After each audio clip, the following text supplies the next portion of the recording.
पाकिस्तान की ओर से लगातार संघर्ष विराम का उल्लंघन जारी है। जम्मू कश्मीर के पुंछ और राजौरी सेक्टर में पाकिस्तान की ओर से भारी गोलीबारी। शाहपुर सेक्टर में रात भर दोनों तरफ से गोलीबारी हुई। इससे पहले बारामूला जिले के सोपोर में पुलिस चौकी पर आतंकवादी हमले में एक पुलिसकर्मी सहित 2 लोगों की मौत हो गई। प्रशासन ने लोगों को अपनी आवाजाही सुरक्षित स्थानों तक ही सीमित रखने की सलाह दी है।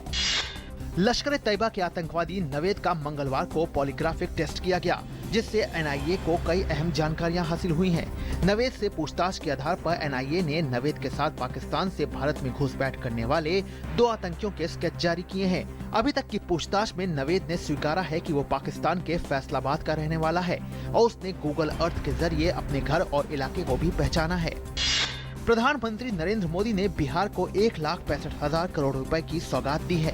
राज्य में अगले कुछ महीनों में होने हैं विधानसभा चुनाव। आरा में 9700 करोड़ रुपए की सड़क व बुनियादी ढांचा परियोजना का किया उद्घाटन।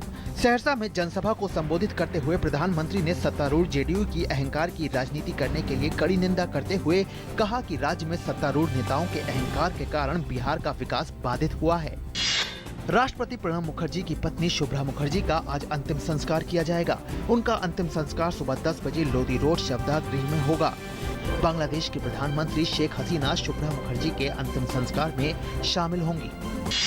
एफटीआईआई विवाद में पुलिस ने कई छात्रों को किया गिरफ्तार। एफटीआईआई निदेशक प्रशांत पथरावे ने इन छात्रों के खिलाफ डेक्कन जिमखाना पुलिस थाने में शिकायत दर्ज करवाई थी। हड़ताली छात्रों ने सोमवार को अधूरे डिप्लोमा प्रोजेक्ट के मूल्यांकन को अतार्किक और अन्यायपूर्ण बताते हुए निदेशक प्रशांत पथरावे का घेराव किया था। प्याज की बढ़ती खुदरा कीमत से चिंतित केंद्र सरकार ने सरकारी उपक्रम एमएमटीसी से जल्द 10,000 टन प्याज का आयात करने को कहा है। सरकार ने साथ ही नेफेड को अपनी निविदा निरस्त करने का भी निर्देश दिया। सरकार ने ये कदम ऐसे समय में उठाया है जबकि राष्ट्रीय राजधानी में प्याज की खुदरा कीमत 80 रुपए प्रति किलो हो गई है। मोबाइल वॉलेट के बढ़ते प्रचलन को देखते हुए भारत के सबसे बड़े पब्लिक बैंक भारतीय स्टेट बैंक ने मंगलवार को अपना मोबाइल वॉलेट ऐप एसबीआई बड़ी लॉन्च किया। इसी कार्यक्रम में वित्त मंत्री अरुण जेटली ने कुछ सेक्टरों को छोड़कर भारतीय बाजारों को वैश्विक निवेश के लिए पूरी तरह से खोलने की वकालत की। उन्होंने कहा कि लगातार 8-10% की विकास दर से गरीबी से निजात मिलेगी। असम में 5 जिलों के करीब 69,000 लोग बाढ़ की चपेट में हैं। राज्य आपदा प्रबंधन प्राधिकरण ने कल शाम 11 जिलों में बाढ़ की चेतावनी जारी की। कामरूप, धेमाजी, नलबाड़ी, बागईगांव, चिरांग, बक्सा, लखीमपुर, जोरहाट, शोणितपुर और बारपेटा जिलों के विभिन्न इलाकों में अगले 24 से 48 घंटों में बाढ़ की चेतावनी जारी की गई है। राज्य में करीब 4,000 हेक्टेयर क्षेत्र में फसल को भी नुकसान हुआ है। हिमाचल प्रदेश में कुल्लू जिले के मरीकरण में गुरुद्वारे के पास इमारत पर एक बड़ी चट्टान गिरने से कम 10 तीर्थयात्रियों की मौत हो गई है। घायलों को कुल्लू के अस्पताल में भर्ती कराया गया है। मुख्यमंत्री वीरभद्र सिंह ने घायलों को बेहतर इलाज मुहैया कराने का निर्देश दिया है। राज्यपाल आचार्य देवव्रत ने तीर्थयात्रियों की मौत पर शोक व्यक्त किया है।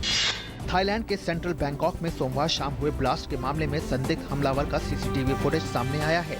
उसमें संदिग्ध पीली टी शर्ट पहने नजर आ रहा है। वो धमाके से पहले अपने साथ लाए एक बैग को बेंच पर रखकर आराम से निकलता हुआ दिखाई दे रहा है।